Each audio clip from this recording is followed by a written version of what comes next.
நான் தான் குட்டி விவசாயி. இப்போ நம்ம உள்ளூர் விவசாயி தோட்டத்துக்கு வந்திருக்கோம். வாங்க அவர் போய் பார்க்கலாம்.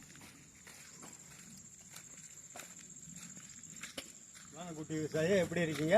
நல்லா இருக்கும் விவசாயி. என்ன விஷயமா வந்திருக்கீங்க? பொழுதுபோக்கு பார்க்க வந்தேன் எப்படி இருக்குன்ட்டு. பாருங்க, நம்ம வெங்காயம், தக்காளி இதெல்லாம் பாருங்க. தக்காளி இதெல்லாம் நம்ம வந்துட்டு இந்த மருந்து வச்சு இதெல்லாம் நம்ம வந்துட்டு இதுக்கெல்லாம் நோய் நொடி இல்லாமல் இதெல்லாம் பூச்சி பிடிக்காமல் இதெல்லாம் பார்த்துன்னு இருக்கோம். வெங்காயம், தக்காளி எல்லாமே இருக்குது. பாருங்கள், கத்திரியும் இருக்குது. ஹைப்ரிட் பலாமரம் வச்சுருக்கோம். பாருங்கள் ஒரு 3 பேர் நம்ம ஆட்கள்லாம் வந்துட்டு வாழை களை எடுத்துகிட்டு இருக்காங்க. அவங்க தான் நம்ம தோட்டத்துக்கு எப்பயுமே வந்து களை எடுப்பாங்க. நம்ம வீட்டு வேலைக்கெல்லாம் வருவாங்க, போவாங்க, நல்லா செய்வாங்க. நல்ல மனுஷால் அவங்க. அதனால் அவங்களே எங்கள் தோட்டத்தில் வச்சுருக்கோம். சரி வாங்க, இந்த மருந்தை பற்றி கொஞ்சம் சொல்கிறேன் வாங்க.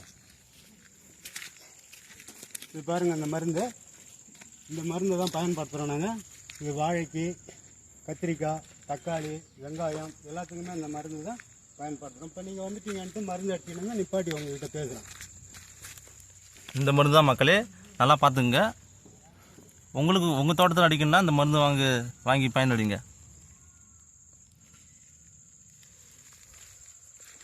அப்புறம் என்னங்க, போயிட்டு வரீங்களா? ஓகே விவசாயி, ரொம்ப நன்றி. நன்றி.